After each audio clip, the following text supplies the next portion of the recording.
Hello everyone, welcome back to my channel. My name is Karen. I make bookish and college related videos, and today I will be sharing with you some books that I have read recently and books that I want to read for the months of May and June. I know my background is quite messy and it has been that way since my last video. We're not going to acknowledge it. It was laundry day. I am home for break right now, so my room is just an absolute mess because I'm living out of a suitcase. I have quite a bit of books to mention in this video, and so I'm just gonna go ahead and get started. So there are two books that I have read recently, and I have them both here actually. I think I do. So the first book is Vagina A Reeducation by Lynn Enright. So this book talks all about the female anatomy, and it also talks a lot about different taboos, including miscarriages, infertility, masturbation, and so much more. I really appreciate just how easy it was to read this book because this is genuinely a sexual health education that I wish I had received when I was going through my health classes in the 6th grade.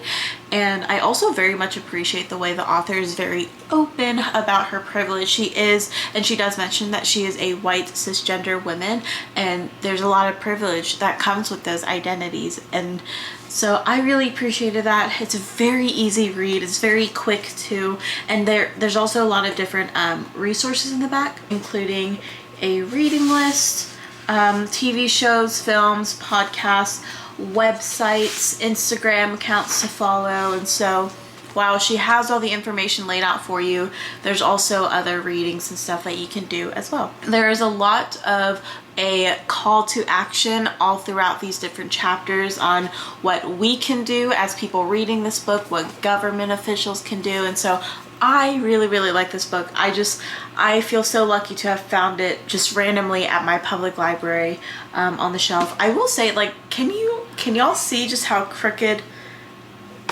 it's cut? I don't know if that was done on purpose or if it's actually, like, I don't think I'm going crazy or anything, right? Like, it's actually crooked. Anyway. So the next book that I have read recently is Iced in Paradise, a Leilani Santiago Hawaii mystery by Naomi Hirahara, and this is what it looks like. This is also another book that I just randomly stumbled upon in my at my public library, and I don't know, I'm so glad that I stumbled upon this. And I think the thing that like really stuck out to me was the last name Hirahara, and I was like, that is definitely an Asian last name.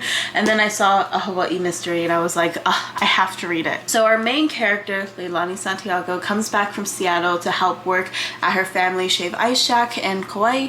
And long story short, she basically finds a dead body in the family-owned business. And so her and her family, they're kind of tied up in this murder mystery, and it goes through all sorts of different themes of the importance of family and various relationships and just oh, and it even talks a lot about like Hawaiian heritage and Kuleana lands and stuff like that. And so I love that there were so many different plot lines. And I don't know, I think personally for me, I loved reading this because I understood the mannerisms of all the characters because I lived in Hawaii for so long. And there's even like a pidgin dictionary in the back of the book, so if you need help with some of the vocabulary, there's help available to you. And so I think this book is listed as the first book in the Leilani Santiago Hawaii mystery series ? And so that makes me think that there's going to be another book following Leilani's story. I was trying to figure out what could possibly happen in Leilani's experience again, and so there was a really small plot line of one of the side characters being a Nazi hunter. So my guess is that future books will touch a little bit more about that as well. So I really liked it. It's just it feels very wholesome despite the fact that it's a murder mystery book, you know? Those are the two books that I finished this week. Definitely check out my last video because I talk all about the however many books, 10, 11, 12 books that I read for my civil rights class. Those I have been reading over the span of February, March, April, May, over the span of like 4 months. And so definitely check that video out. So for the rest of the month of May, as I'm filming this, it is May 20th. So hopefully I can get all of these books done before I start work. But There are 3 books that I want to finish. I have 2 of them in person, and the first one is The 7.5 Deaths of Evelyn Hardcastle by Stuart Turton. This is what the book looks like. Main character Aidan Bishop wakes up in a different body every day until they find out who killed Evelyn Hardcastle. And so this is a very Groundhog Day type of plotline with a murder mystery, and so I'm really excited to read this.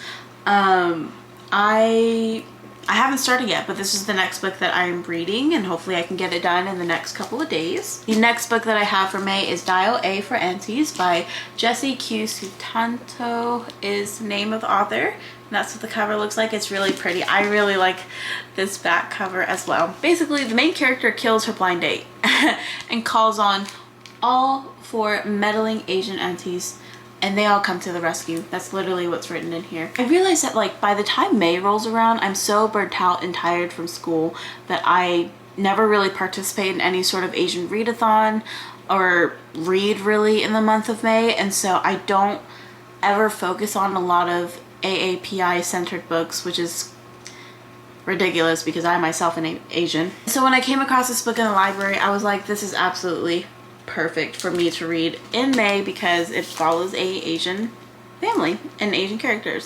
This really falls with the whole, let's see, murder mystery theme we got going on here, or murder theme I should say. And I don't have the next several books with me, and they're all going to be borrowed from the library as well. And so the next book that I hope to read at the end of May is The Comeback by E.L. Shen. And so I was watching Lisa from Remarkably Lisa's most recent video this morning, and she mentioned this middle grade book called The Comeback, and the way she described her love for this book, especially in the way that she saw herself represented and her Chinese heritage represented in the book, made me immediately add this book to my TBR. And so the story follows a figure skater who is great and confident on the ice, but her confidence kind of melts away as she is bullied by someone at school because of her Chinese heritage. I have experienced very subtle forms of bullying because of my Japanese heritage, and so this plotline sounds a little bit all too familiar to me, but I am so excited to read this book. And again, this will be a book in honor of Asian American and Pacific Islander Heritage Month, and so I'm really excited. All right, so for the month of June, I have 3 books listed. June is when I start my 2 jobs for the summer, so I don't know how much time I will have. And so the first one is How the World Is Past, A Reckoning with the History of Slavery Across America by Clint Smith. So I believe I follow Clint Smith on Twitter, or at least I see his tweets all the time on my timeline. But this book comes out June 1st, and I already put in a request to the library, so hopefully I am one of the first ones to read this book. But this is just a synopsis that I had pulled from Goodreads. It reads, in a deeply researched and transporting exploration of the legacy of slavery and its imprint on centuries of American history, How the World Is Past illustrates how some of our country's most essential stories are hidden in plain view, whether in places we might drive by on our way to work, holidays such as Juneteenth, or entire neighborhoods like downtown Manhattan, on which the brutal history of the trade is enslaved men, women, and children have been deeply imprinted. I have a very strong passion for Black history, and I am just so excited for this book. I believe this is the first nonfiction book by Clint Smith, so I'm so excited to see just how his nonfiction work kind of translate outside of his work of poetry. And I believe he does a little bit of like journalism or something. I could be so wrong about that, but I know the name Clint Smith, and I have definitely seen him on Twitter before. The second book that I want to read is Women, Race, and Class by Angela Davis, and I am going to be buddy reading this book with my hometown friend Sage. And so I feel like this book just does not need an introduction, but it does talk about the history of the feminist movement, but with an emphasis on how, I guess, feminism in general has kind of failed women of marginalized identities and communities. And so I haven't picked this up yet, and that's all I really know about the book, and I am so excited to read it because it's been on my TBR for so long.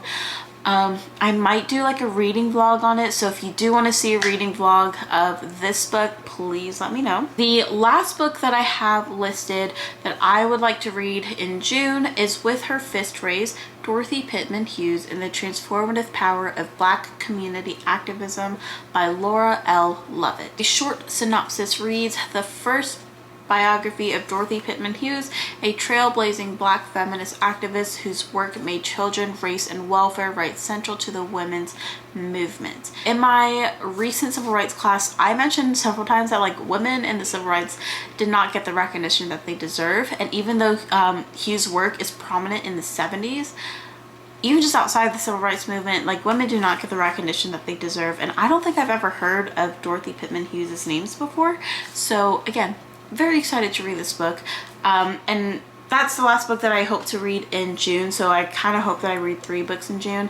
And June is going to be a very non-fiction heavy month, but that is okay because May is a very murder mystery, murder thriller heavy month, and so I am a very big mood reader, and I know after the month of May I will want to get back into that mood of learning because I just absolutely love to learn, especially when it touches on topics, history topics that I absolutely love. That is basically what I have for books that I have read recently and books that I hope to read.